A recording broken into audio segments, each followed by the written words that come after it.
ચાલો બાળકો, આજે આપણે સ્વચ્છતા વિશે ભણવાનું છે. શાના વિશે? સરસ. સ્વચ્છતા વિશે જાણવાનું છે.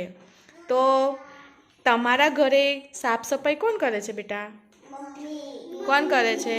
મમ્મી. સરસ.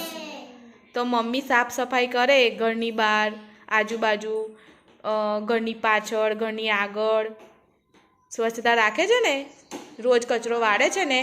તો આપણે ત્યાં ઘરની અંદર કે ઘરની બહાર જ્યાં ત્યાં કચરો ફેંકવો નહીં. અને ગમે તે કચરો ફેંકવો હોય તો ત્યાં ક્યાં ફેંકવાનો? કચરા પેટીમાં. ક્યાં?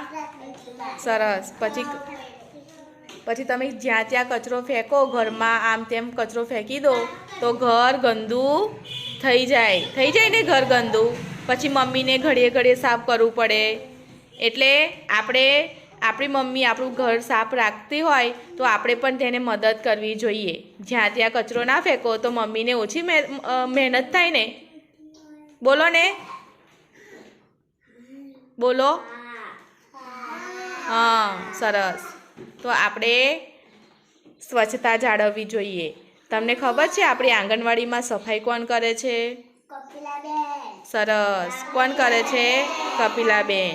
તો આપણા બેન આપણી આંગણવાડી સ્વચ્છ રાખે તો આપણો પણ એક ભાગ હોય છે કે આપણે પણ એમની સ્વચ્છતા, ગમે તે જ્યાં ત્યાં કચરો ફેંકવો નહીં અને ગંદકી કરવી નહીં. અને એ સ્વચ્છતા રાખે તો આપણે સાફ સફાઈ કરે તો સ્વચ્છતા જળવાઈ રહે. તે માટે આપણે પણ કાળજી રાખવાની કે ગમે તે કચરો હોય તો નીચે નહીં ફેંકવાનો. ક્યાં ફેંકવાનો? કચરા પેટીમાં. ક્યાં ફેંકવાનો?